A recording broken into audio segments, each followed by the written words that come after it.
लाल बहादूर शास्त्री, घर एकीकडं, मध्ये गंगा नदी आणि पलीकडे शाळा. रोज काठावर जाऊन उभा राहायचे, नौकेत बसायचे आणि मग शाळेपर्यंत पोहोचायचे. पण परिस्थिती हालाकीची, गरिबीची, खिशात पैसे नसायचे. एके दिवशी शाळेत जाण्यासाठी गंगेच्या काठावर आले. बराच वेळ उभा राहिले. नाविकांना विचारलं, लाल बहादूर येतोयस ना? लाल बहादूर म्हटले, नाही. जा तुम्ही. का रे? पैसे नाहीयेत माझ्याकडं. अरे मग उद्या दे. पण उद्या तरी कुठून येतील? अरे मग आल्यावर दे. नको, आई सांगते, आपलं ओझं दुसऱ्याच्या डोक्यावर नको. तुम्ही जा, मी येईन. नाव निघून जायची. लाल बहादूर शास्त्री अंगावरचे कपडे काढायचे, त्या कपड्यात स्वतःची वह्या पुस्तकं गुंडाळायचे, त्याचा मुंडा असं डोक्याला बांधायचे आणि सरळ गंगेत उडी घ्यायचे. झपाझप पोहत पलीकडच्या काठावर पोचायचे. परत काठावर कपडे घालायचे, वह्या पुस्तकं हातात आणि मग शाळेत जाऊन बसायचे. परिस्थितीशी लढणारे ते लाल बहादूर शास्त्री या देशाचे पंतप्रधान झाले. संघर्ष तुम्हाला घडवतो. रामेश्वरमला पेपर वाटायचं काम करणारे एपीजे अब्दुल कलाम या देशाचे राष्ट्रपती झाले. तुम्ही कसे आहात, गरीब की श्रीमंत, याच्यावर तुमचं यश ठरत नाही, हे पहिलं लक्षात असू द्या. सगळ्यात महत्वाची गोष्ट आहे ती. आम्ही 10वीत असताना टीव्हीवर रामायण मालिका लागायची. ते पहिलं गाणं सुरू झालं की रस्त्यावरची सगळी माणसं पटापटापटा टीव्ही पुढे जाऊन बसायची. ते अत्यंत लोकप्रिय शीर्षक गीत संगीतबद्ध कुणी केलं होतं माहिती आहे? रवींद्र जैन. दोन्ही डोळ्यांनी आंधळे होते. बिथोवेन नावाचा जागतिक कीर्तीचा संगीतकार, ज्याचं संगीत आजही जगाला वेडं करतं, तो बिथोवेन दोन्ही कानांनी बहिरा होता. त्याला काहीही ऐकू येत नव्हतं, काहीच. ज्याला स्वतःला ऐकू येत नाही, तो बिथोवेन इतरांचे कान तृप्त करणारा संगीतकार झाला. काय विलक्षण असेल. एक खेळाडू, तरुण मुलगी रेल्वेने निघालीये.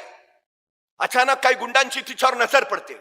तिच्या गळ्यातल्या सोन्याच्या चैनकडे त्यांचं लक्ष जातं. ती हिसकावण्यासाठी ते धडपड करतात. ती तरुण मुलगी खेळाडू त्या गुंडांचा प्रतिकार करते. चिडलेले गुंड तिला सरळ रेल्वेतनं ढकलतात. ती समोरच्या रुळावर पडते. भरधाव वेगानं दुसरी रेल्वे येते. तिच्या पायावरनं सरकन जाते. तिचा पाय काढावा लागतो. खेळाडू असलेली तरुणी आता मैदानावर उतरू शकणार नसते, पण ती हरली नाही. पाय असलेली माणसं जे करू शकत नाहीत, ते मी पाय नसताना करेन असा निश्चय तिनं केला. आणि एका पायाच्या बळावर तिनं अशक्य कोटीतलं कार्य केलं. तिनं एव्हरेस्ट सर केला. एका पायावर एव्हरेस्ट सर करणारी ती अरुणिमा सिन्हा सांगते, तुमच्याकडं काय आहे किंवा काय नाही हे महत्वाचं नाही, तुम्हाला काय वाटतं हे महत्वाचं आहे. तुम्ही ते करूच शकता, करूच शकता. एरिक वेहनमेयर दोन्ही डोळ्यांनी आंधळा आहे, त्याला दिसतच नाही. जगातला पहिला अंध व्यक्ती आहे ज्यांनी एव्हरेस्ट सर केला. पत्रकारांनी त्याला विचारलं, अहो तुम्ही आंधळे आहे, तुम्हाला दिसत नाही, मग तुम्ही एव्हरेस्ट कसं काय सर केला? एरिक वेहनमेयर म्हटला, म्हणूनच केला, आंधळा आहे म्हणूनच केला. म्हणले म्हणजे? नाही, मला अडचणी दिसल्याच नाहीत ना. माणसाचं लक्ष ज्यावेळी अडचणींकडे असतं त्यावेळी तो अडचणीतच अडकून पडतो. मला दिसत नाही त्यामुळे मला अडचणीच दिसल्या नाहीत, मला फक्त माझं ध्येय दिसत होतं म्हणून मी पोहोचलो. अशक्य काही नाही या जगात, काहीही अशक्य नाही. आंधळी असणारी माणसं विक्रम करतात, पाय नसलेली माणसं एव्हरेस्ट चढतात. आपल्याला कठीण काय आहे? धडधाकट आहोत आपण. अडचण काय आहे? काहीही करू शकतो, काहीही. विश्वास हवा आपल्यावर. यस, आय कॅन, मी करेन, करेनच. सगळ्यात महत्वाचा भाग आहे तो हा, सगळ्यात महत्वाचा. आय कॅन, मी करेन. शाळेचा निकाल लागला. अनेक विद्यार्थी सरांकडे गेला, सर दुसरा नंबर कुणाचा आलाय? सर म्हटले, अरे पहिला नंबर कुणाचा आलाय असं विचारायचं असतं, तू दुसरा नंबर कुणाचा आलाय असं कसं विचारतो? तसा तो मुलगा म्हटला, सर पहिला नंबर माझाच येणार ते मला माहिती आहे, दुसरा कुणाचा आला ते सांगा. याला आत्मविश्वास म्हणतात. त्या मुलाचं नाव होतं विनायक दामोदर सावरकर. आत्मविश्वास. पहिला मीच आहे, दुसरा कोण आहे ते सांगा. हात मी करेन, करेन, आय कॅन. आत्मविश्वासातून ऍटिट्यूड जन्माला येतो, दृष्टिकोन. हा आत्मविश्वास हवा, सगळ्यात महत्वाचा. एकदा निश्चय झाला, अशक्य काही नाही हे कळालं की मग आपण काहीही करू शकतो. फक्त एक, जे ठरलंय तेच करा, पर्याय ठेवू नका. अजिबात ठेवायचे नाहीत, अजिबात नाहीत. आमची हल्लीची अडचण काय झाली माहितीये? मी परवा एका मुलाला सहज विचारलं, काय रे 100 मीटर पळशील का? तो 5 मिनिटं माझ्याकडेच बघत बसला. अरे म्हटलं 100 मीटर पळशील का? मग त्याने हळूच विचारलं, 100 मीटर म्हणजे किती? मला लक्षात आलं. मी म्हटलं, अरे तू काय खेळबिळ खेळतोस का नाही? म्हटलं सगळे खेळ खेळतो, क्रिकेट खेळतो, फुटबॉल खेळतो, व्हॉलीबॉल खेळतो, बॅडमिंटन खेळतो. म्हटलं मग एवढे सगळे खेळ खेळतो, दिवसभर मैदानावरच असतोस का काय? तो म्हटला मैदानावर नाही, मोबाईलवर खेळतो. म्हटलं मग बरोबर आहे, तुला 100 मीटर कळणारच नाही. मग त्याला सांगितलं इथून तिथपर्यंतचे अंतर आहे, त्याला 100 मीटर म्हणायचं, पळशील का? म्हटला करतो प्रयत्न. आता तुला काय 5 किलोमीटर सांगतोय का पळायला? 100 मीटर? तो म्हणला करतो ना प्रयत्न. मग त्याला मी विचारलं, बरं मला सांग, हे 100 मीटर अंतर पार करायला तुला किती वेळ लागेल? तो 5 मिनिटं अंतरच बघत बसला. अरे म्हणलं सांग ना. मग हळूच मला 5 मिनिटं तरी लागतील. 100 मीटरला 5 मिनिटं? अरे ऑलिम्पिक मध्ये हुसेन बोल्टचं रेकॉर्ड 9.98 सेकंदाचा आहे. हुसेन बोल्ट 10 सेकंदात 100 मीटर पळतो. तू 15 सेकंद म्हण, 20 सेकंद म्हण, 25 सेकंद म्हण, का 5 मिनिटं? माझं मला माहिती आहे ना. सांगितलं ना 5 मिनिटं लागतील. मला सुचायचंच बंद झालं. तेवढ्यात त्याचा मित्र धावत आला. ए पळ, कुत्रा पिसाळलाय. एवढ्या भयान वेगात पळत सुटला. 7 सेकंदात 100 मीटर. मी त्याला म्हटलं, तू तर हुसेन बोल्टचं रेकॉर्ड मोडलंस. त्याला 10 सेकंद लागतात, तू 7 सेकंदात पळलास. म्हटला मग कुत्रा मागं लागला होता. म्हणजे 7 सेकंदात 100 मीटर पळायची क्षमता तुमच्यात आहे. बाहेर कधी आली? संकट आलं तेव्हा. मग संकट चांगली आहेत का वाईट आहेत? संकटांचं स्वागत करायला हवं. संकट तुम्हाला अडवायला येत नाहीत, संकट तुमची उंची वाढवायला येतात. अडथळे तुम्हाला रोखायला येत नाहीत, अडथळे तुमच्यातल्या क्षमता बाहेर काढतात. अडचणी तुम्हाला थांबवायला येत नाहीत, अडचणी तुमच्यातली कौशल्य बाहेर काढतात. संकट, अडचणी, अडथळे यायलाच हव्यात, कारण त्याच तुम्हाला घडवतात. ही सगळ्यात मोठी वस्तुस्थिती आहे, सगळ्यात मोठी. या जगात असा कुणी नाही ज्याला संघर्षाशिवाय काही मिळालंय. कुणी नाही. संधी नशिबाने मिळते, पण यश नशिबाने मिळत नाही, अजिबात नाही. तुम्ही भाग्यवान आहात.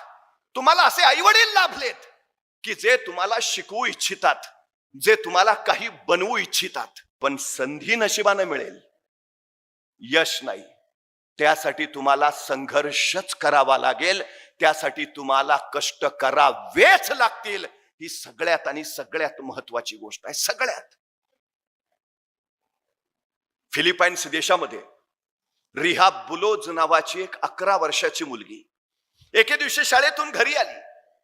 आल्या वडिलांना म्हणाली, बाबा शाळेच्या धावण्याच्या स्पर्धेत माझा पहिला क्रमांक आला. वडिलांना प्रचंड आनंद झाला. अभिनंदन बेटा, खूप खूप खूप अभिनंदन, खूप छान. तशी वडिलांच्या कुशीतनं बाजूला होत ती चिमुरडी रिहा म्हणाली, पण बाबा आता माझा शाळेत पहिला नंबर आलाय ना, माझी राष्ट्रीय स्पर्धेसाठी निवड झालीय, पुढच्या महिन्यात स्पर्धा आहे बाबा. वडिलांना आणखी आनंद झाला. खूप छान, कॉंग्रॅच्युलेशन बेटा, अभिनंदन. राष्ट्रीय स्पर्धेत धावणार मुलगी माझी. पण त्याच वेळी ती चिमुरडी म्हणाली, पण बाबा आता मी राष्ट्रीय स्पर्धेत पळणार ना, मग मला स्पोर्ट्सचे शूज लागतील. बाबा घ्याल ना धावण्याचे बूट? वडील म्हटले, घेऊया. या महिन्याचा पगार आला ना की तुला स्पोर्ट्सचे शूज जरूर घेऊया.